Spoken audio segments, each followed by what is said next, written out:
This is Rosenstrasse, which is in the center of Berlin.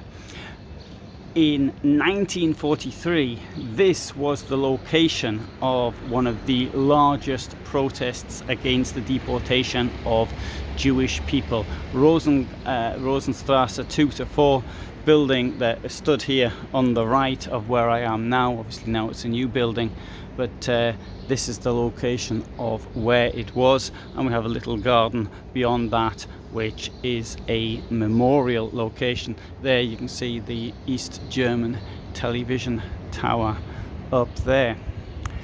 This protest happened because of a desire of Goebbels to deport all of the Jews living in Berlin, irrespective of their status. Now, if you've read the Wannsee Protocol, you'll see a large amount of time at the Wannsee Conference was given up to the status of people who were in mixed marriages. That's to say, the husband or the wife was Jewish and the other partner was not. And as a result, these people had temporary permission to say, let's say, they weren't immediately deported, or were they sent to, for example, Theresienstadt, which was meant to be a old people's home for war veterans and this type of thing. Of course, it was a concentration camp where people were sent to Auschwitz just as other places were. People from Berlin were sent to death camps, either to Minsk, from where they were gassed. Some were sent to places like Kovno, others ended up in ghettos in Poland.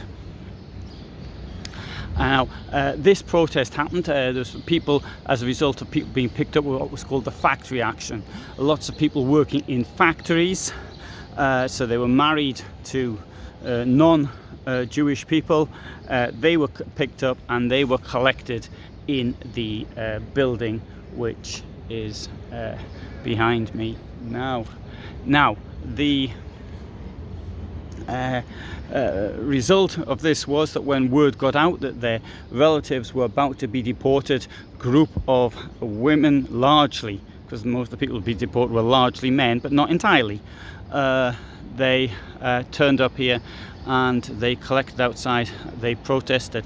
And not only that, this protest was actually kept up, and there were people, they changed places despite the cold, despite the threats from the police and probably even the Gestapo. They stood there and they protested, and so much so is that eventually the Nazi authorities backed down.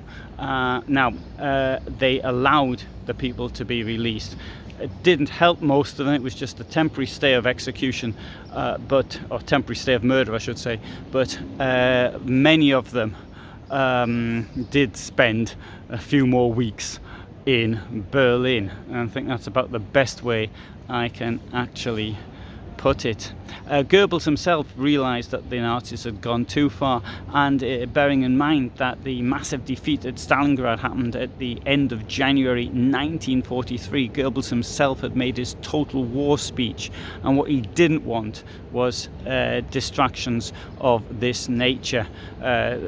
He wrote in his diary that the people could be picked up at a different date and later date, and they could make a more thorough job. That's to quote him directly. This monument dates to 1995 or 1996, something like that. It looks a bit from the East German times, but it's post DDR that it was actually put here.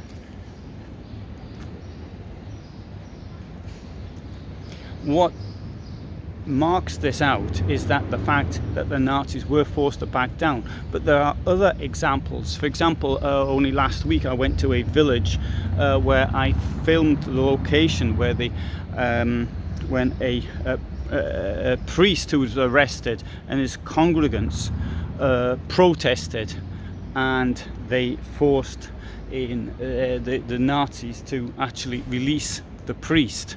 So I mean, there were things like that. There's a book called Hitler's Compromises, and in the book it's a number of things where the Nazis themselves, who had this attitude of push as far as they can. If they get resistance, they'll back off a bit, then they'll try again later. And one of the best examples of this is the case with the Jews. For example, they organized the April the 1st 1933 boycott. It didn't work at all, and so they decided they weren't going to do that again. They had to prepare their Volksgemeinschaft, their people's community, into doing this a bit later. And so by the time they had another go, which was 5 years later, after changing the law, isolating Jews, then they could do the pogrom of the Reichskristallnacht, which was, as far as they were concerned, far more successful. Now I'll do a more detailed video of that. This one I'm doing off the top of my head, but there will be a more detailed video eventually. I need a little bit of time to do it, but I will do it. And what I'd like to do now is actually just to place this in context where we are. If anybody knows Berlin, of course. So you've got the Rathaus, the town hall, the red town hall, and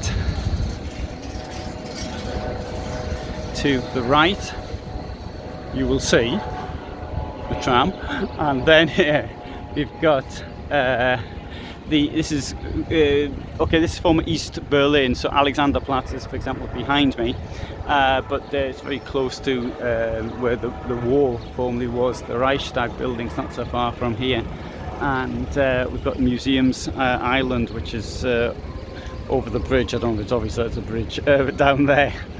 So that puts it into context how central this is.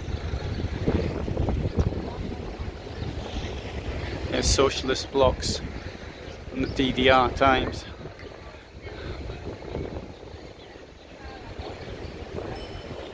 So if you found that interesting, please do subscribe. I've got lots of videos on the Holocaust. That's my historical speciality. So if this is the sort of thing interests you, then you will want to subscribe. I upload every Friday at 2000 hours my time. That's Central European time. That's where I'm doing my videos are largely from Poland and from Germany, and sometimes I upload it other times as well, and so it isn't always on a Friday, but I do approximately 150 videos a year, something like that. So you see there's plenty of other times other than Fridays when I'm uploading. So there we go, come into the park again. Well, I'll show you, this was another statue I didn't show you whilst I was walking around, which is down here. I don't quite understand what it means. Anyway, have a look at these ones again.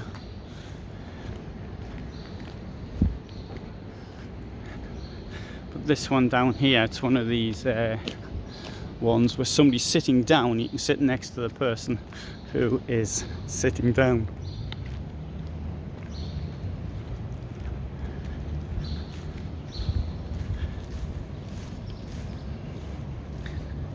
Maybe it's significant of the person who's waiting for the partner to arrive. Person here looks very thin, maybe a victim of a concentration camp. I don't know if it's meant to be that or not, I don't know. So anyway, thanks for being here. All the best from me in Germany.